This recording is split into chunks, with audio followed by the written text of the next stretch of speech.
Nya pagkabuntag ni baba mi, habog man na lang busay no, tong Big 2 ba. Na may linya na mo ang nga Taoist temple, mo ba? Di ara malibyan nga na mo ang Temple of Lea kato pag adto na mo sa kuan Tops. Ito sa kuan pod Chick Boy ba to nga kuan, mura grill house. So diri mi nagkuan, nag-dinner sa McDo. So second time araw na ko ni sa McDo. kay kasagaran sa kuan mangko Jollibee o Inasal. So dili second time around in McDo. Dili ba gyud sa Cebu.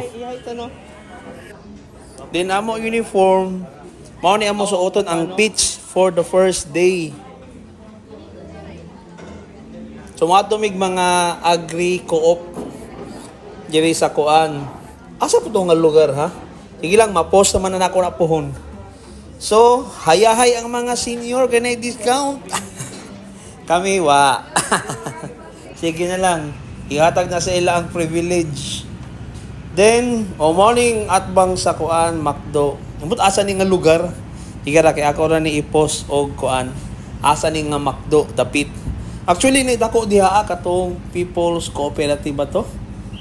Pinakadako yata o di pud ko ingon nga pinakadako bas dako pud nga co-op diri sa Cebu.